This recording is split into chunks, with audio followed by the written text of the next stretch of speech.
Jackie Andrews, she, her pronouns, and I work for an electrical utility company.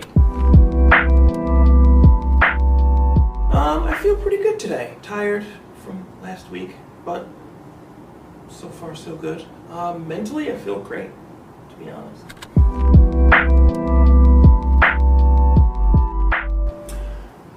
How was I as a child? Depends who you ask. My parents will probably have a different answer. I thought I was fine. I enjoyed my childhood.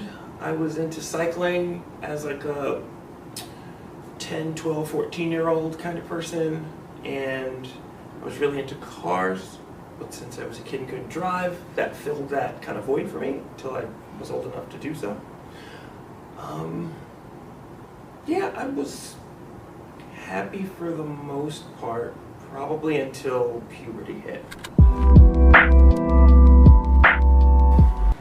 So puberty, around 14 I would say, is when I realized that I was different, but I also knew that there was nothing I could do about it, or at least I thought I was wrong. Some family members had realized, I think before I did, that something was different about me. Like I said, I figured it out around 14. The best way I could describe it was I felt like a lesbian, but it didn't make any sense. And I just kind of put it aside. There were other things going on in my life and in my family. And like I said, I knew that nothing was going to come of it as far as like family support, at least direct family from my house. So I just put it aside and kind of kept it moving.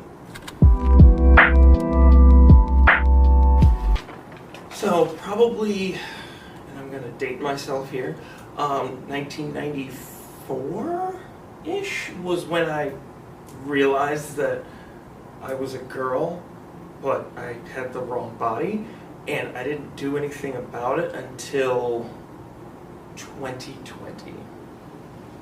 Kind of followed in the tail end of COVID, just being at home and having everything get really quiet and all of the kind of thoughts in my head, some of the outliers would settle, and that started to come to the forefront. I started to talk to some of my friends, just kind of poking around and getting information. And I was talking to one of my friends one day, and I said something, and she said, "Oh, like a closeted trans woman." And it was like somebody punched me in the chest. And I immediately knew, and it was, I want to say, November 14th of 2020. I knew right then that I would have to try to not do anything about it. And that's kind of where my journey started. So, starting in 2020, a few years ago, but a lot more current time than when I was 14, there were tons more resources. Mainly the internet was a lot bigger than it was in 1994. So the first thing I did was just kind of search around, Google, Reddit, tons of good information actually on Reddit. There's a lot of good trans subreddits. Talking to some people that I know, YouTube videos, just kind of understanding what I was feeling and then trying to find a direction to go. And I think probably the first year, at least first 6 months, was really just research, trying to figure out what to do, buying clothes and trying to find my style, which was so hard, but we'll get there. But it probably took from when I kind of came out to myself, really, probably took about a year before I started hormones or anything like that, and trying to find somewhere to do that and figuring out that process also took some time. But New York is good because it's free.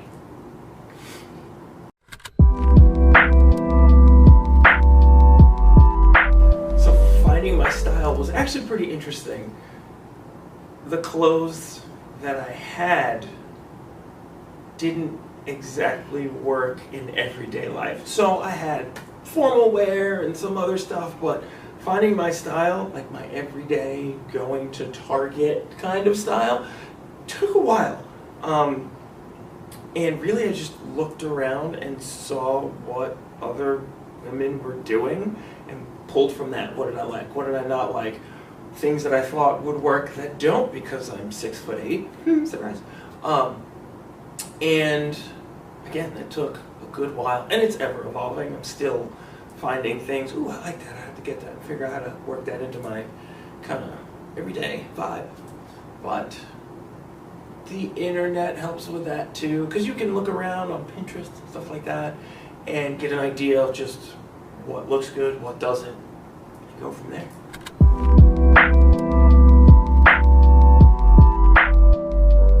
So, although the LGBT group loves rainbows, it's not always rainbows and sunshine. When I came out publicly, I made an Instagram post to kind of catch everybody because it was kind of the easiest way, and texted all my family. Couldn't believe that I did it. And my mother texted me and said, "I'll always love you. Call me if you need anything." So immediately I'm crying. And then the next day she called with questions, but every question, her mood got lower and lower and lower, and I realized what was happening, and she was slowly disapproving. And basically from that day till about a month ago, I really didn't speak to my mother. And I mean, she lives in Texas, so it was kind of far, but we would always talk on the phone, and talk for hours on the phone, just about whatever. And that was over. It's starting to rebound, I think. I'm not sure, but we're always hopeful. Another thing that happened that wasn't great, after coming out, I wasn't out at work yet, and mainly because there's a process with HR and things like that. So I was trying to figure that out, talking to some HR people, and I came to work one day and somebody made a comment that didn't make sense. And then somebody else said something also, and I'm like, what is happening here? And another one of my friends that I'm kind of close to came to me and told me what was going on. Someone had seen my post, my coming out post, screenshot it, brought it to work, and was just showing everybody. So that was great. Unfortunately, there wasn't a policy against what this person did, but it was bad. It took away my ability to control my coming out, to control the situation, and not in like a manipulative kind of way, but I wanted to do it, my way. That was really bad. I felt really not really supported by my workplace. A lot of my coworkers were fine with it, which was whatever, but management didn't really do anything about it. HR looked into it after I argued with them about it, because I know there's a policy about it, or against kind of what this person did. They still say there isn't. But yeah, that was a couple months of a very not fun time dealing with that, and also just recently coming out. So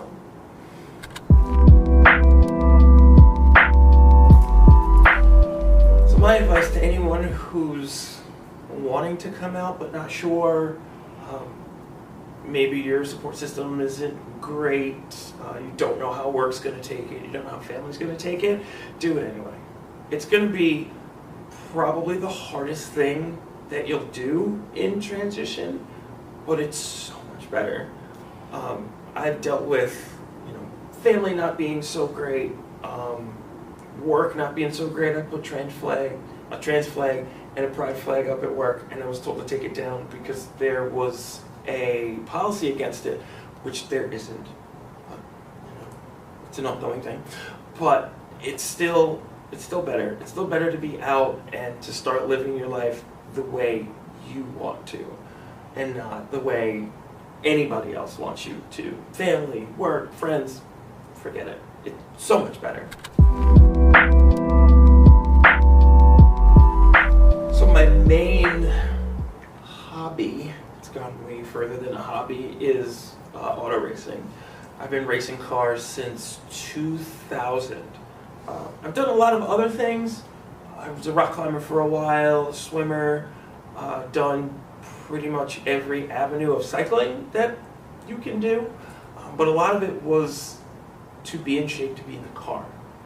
The first race that I did, which was 2008, I realized how hard it was. I had been driving for a while, but once I really got into competition, I was like, oh, this is physically harder than I thought. So I started doing other things to try to be in shape. But anytime anything happened, any of the other stuff would go first because I had to do whatever I had to do to get to the track, get the car back together, etc. So that has been an all-encompassing thing in my life. But it has also changed since starting to transition.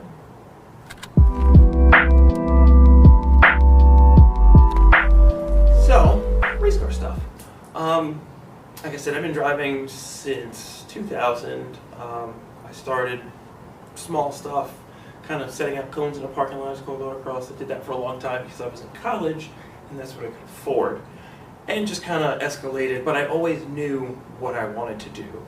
My dad took me to a racetrack probably when I was like 10 or 12, and I could still take you to the exact spot where I was standing on the front straightaway, and I watched two cars drive down, and I made the decision that that was what I was going to do in some way, shape, or form. So fast forward a million years, and we're doing it. Let's see, I have 2 national championships in one of the classes that I used to race in. I've since switched classes twice. Lots of regional championships, lots of track records, and my current thing is driver coaching. So once people start racing or competing in general, and they're trying to find more time and they're stuck and they don't know what to do, I'm the person that fixes that for them. So I've been doing that a lot. I've been doing that for the last couple of years, and I like it.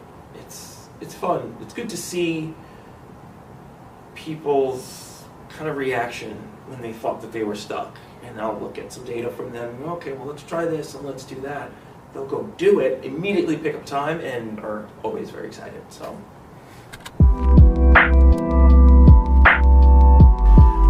being trans in any real motorsports kind of venue, it can be interesting.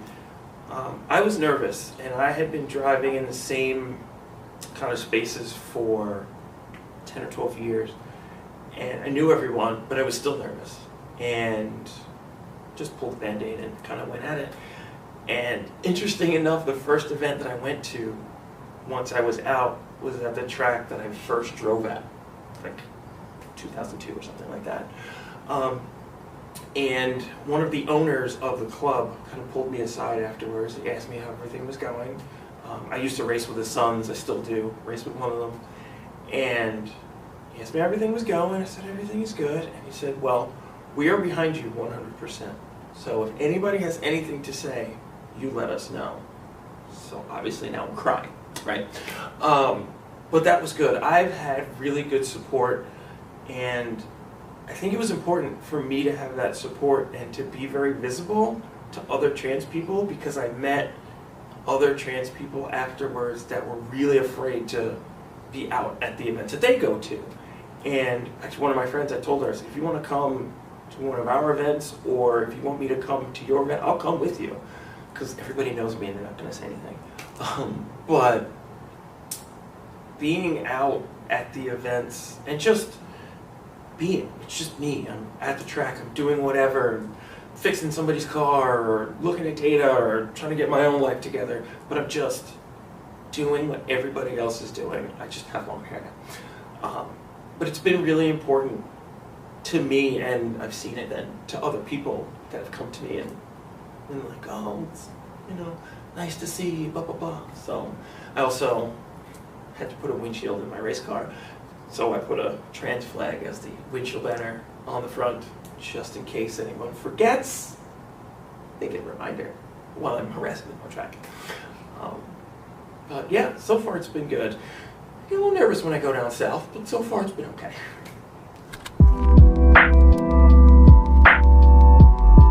So, I love what Trans5 is doing. when I came out, and once I kind of got comfortable with being out, the biggest thing for me was visibility, because that's what I didn't have when I was a teenager, in my 20s even. And to have a magazine that is specifically for us is amazing, first of all. And then to have me in it, which I never thought would happen, is mind-blowing. But it's more visibility, and besides social media and whatnot, I think a magazine showing like real people in wherever they are in their transition, not just everybody that's already done, I think it's really important. So for me to be in it, I still can't believe I'm here, but I love it.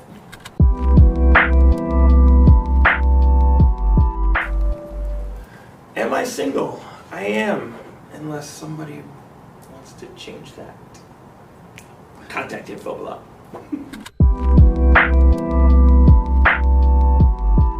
Okay, so this is everybody's probably gonna be like, how is this possible? But I just started watching Pose. Don't judge me. I knew about it. I didn't have Hulu, whatever. My hairdresser actually told me about it. But I'm watching that, love it, it's great. What else am I watching? Expanse on Amazon. It's like a space thing. I'm not really into space, but I started watching it and it's just tracked me in. So that's pretty interesting. Music-wise, interestingly enough, my music kind of tastes have changed. I know why. It's a whole other thing. But I've been listening to a lot of like disco and dance, old dance and new dance, but like 80s dance music. I'm really kind of getting into that vibe.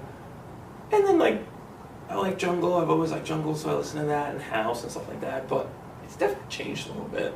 I think it's because I'm happier, so I don't have to listen to very angry emo music anymore. What is going on in the current climate with trans people? It's terrible. The shortest answer is what's happening is awful. I'm sure everyone's feeling the same thing. Of our government is not looking out for us, sticking up for us. They're targeting us, which makes no sense. I mean, the best thing, and I hate to say it because I hate to be one of those people, but we need to vote for the right people. It's kind of the only thing that I can say.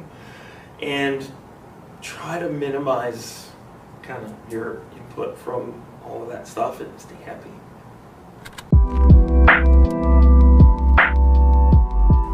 What does trans joy mean to me? This is trans joy. To exist in the world literally however you want to.